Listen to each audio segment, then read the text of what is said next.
Hello everybody, my name is Shane Selby, and this presentation is titled Commissions Are Killing the Auto Industry. In this presentation, I will discuss the purpose of this proposal. I will address the problem. I will show you my research and findings regarding the problem. I'll propose a solution. I'll tell you how we're going to implement that solution, and I'm going to tell you how we're going to measure the effectiveness of that solution. The reason that I have to give this presentation is because customer satisfaction is down at Browning Chrysler Jeep Dodge Ram. Dealer advocacy is at an all-time low, and year-over-year growth is down.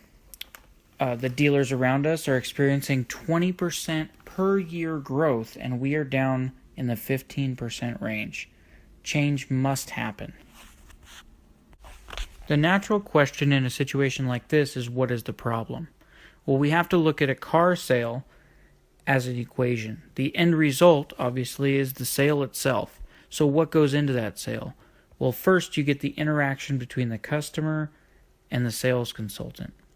Next, you have the satisfaction of that customer, or customer satisfaction. And finally, you have the sale. When looking for the root of the problem, we must find the root of the equation. So the root of the equation is the interaction between the sales consultant and the customer. If that interaction is frictioned in any way or stressed in any way, the customer is not going to be very satisfied. Well, what leads to that stressful environment is how that sales consultant is paid. He's not going to be paid unless he makes that sale. With that in mind, it's hard for the sales consultant to be in the mood to assist the customer in finding the perfect vehicle, the right vehicle, or what they want.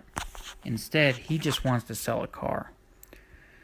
A stressed out sales consultant will say whatever he thinks the customer wants to hear in order to make the sale. This makes customers feel uncomfortable and pressured, and eventually leads to a lost sale.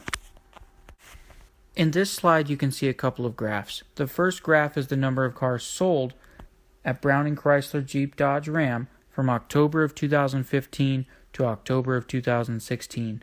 If you look at the two numbers for October, you'll see that the difference between those 12 months is about 15%. Now, if you look at other local dealers, some within 5 miles of our dealership, I'll show you graphs later on in this presentation, they are seeing growth of over 20%. Now, when 5% difference, 5, 6, maybe 7% difference is huge when you're talking about sales numbers in dollars, which I provided in the graph below, that are approaching $100 million per year. 5% of $100 million is an enormous number. So this right here tells us that we have a problem at this dealership, and it must be addressed, and I'm proposing a solution for it. This next slide is a graph of customer advocacy scores broken down month by month from October 2015 to October of 2016. This graph will also show what a previously attempted solution to our problem did to customer advocacy scores month to month. If you look at January of 2016, you'll see that customer advocacy scores were around 88%. At that time, the dealership implemented a checklist that every salesman had to use throughout the sales process. This was a customer service checklist that made sure that employees were doing what corporate trainers thought customers wanted them to do, asking certain questions, offering beverages at certain times, etc., etc. Now, this was implemented in January of 2016 and is still ongoing. We still have this checklist at the dealership. Now, if you look at the customer advocacy graph month by month, you'll see that the first 3 months, it showed a great improvement because that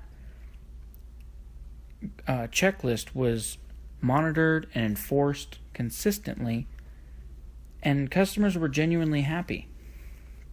In April, you can see that it leveled off, and then May, June, July, August, September, it faded away because that monitoring and that enforcement went away.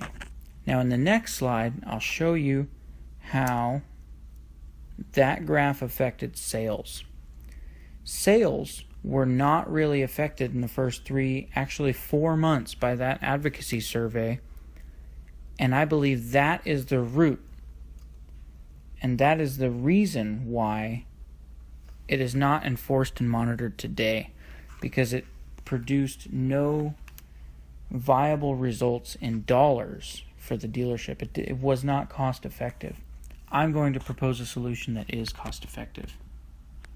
With all of this discussion on what the problem is and how the problem has affected the dealership and what it is in comparison to the other dealers around us, you would probably assume that my solution is going to be very complex, when in actuality it's really not.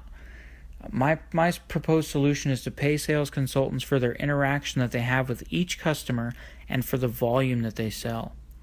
Again, this is in replacement of the current sales consultants' pay scale of paying them on how much basically they can con the customer out of paying or into paying. I also propose a bonus structure and incentive program for advocacy scores, because advocacy scores have a real tangible effect on sales, because they bring customers back and they bring new customers in that were referred. Again, this is a long-term strategy for increased profits for the dealership. In previous slides, I've mentioned how the sales consultant's pay scale is the root of the problem. Well, now I want to prove it. Here is a neighboring Chrysler, Jeep, Dodge, Ram dealership within 5 miles of our location who has implemented this change. If you look at the graph, they implemented their change in January of 2016, and every month following, they have seen growth over that number. The gap has just widened as from where they started to where they are now. They've broken the 200 car a month threshold 5-6 times. And our dealership has only done it once in the past 12 months. That's absolutely astonishing. And if you look from the start in actually October, so this is before they implemented it, October of 2015 to October of 2016, they have over a 20% increase in sales.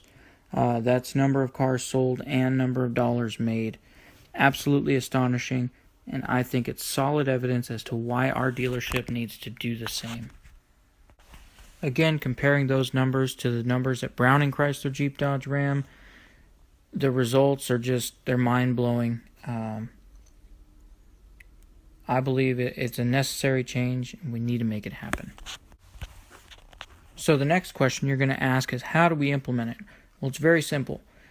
First, the new pay scale must be distributed to every sales consultant, every team manager, and every department head. Everybody needs to be aware of how our sales consultants are paid, how our team managers are paid, and how our department heads are paid.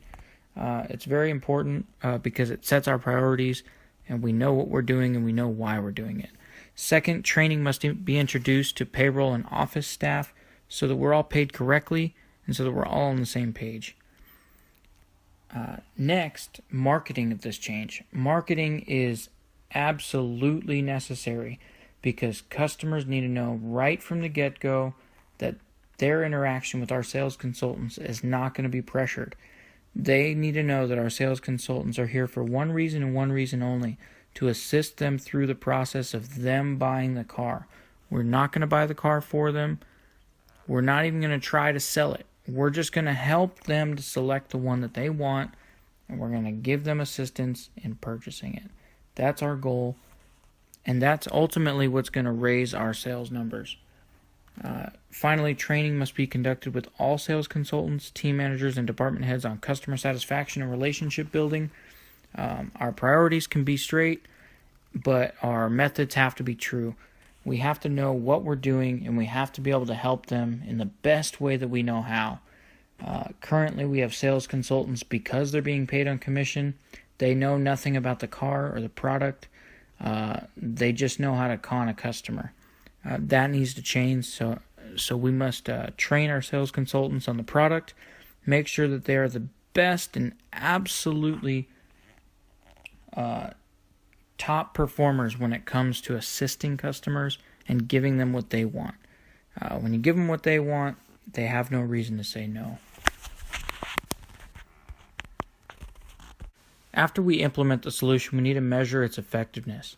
So how do we do that? Well, it's kind of simple. We already have the tools. We already track sales data. We already track customer advocacy. We track payroll expenses and marketing expenses. We track it all. And we use it to track our success as a dealership. Well, that's going to continue, and it's going to be the same. I believe we should actually track a couple more things. I think we should track repeat and referral customers as a means of success measurement and evaluation, because that's one of our long-term goals, is to increase that.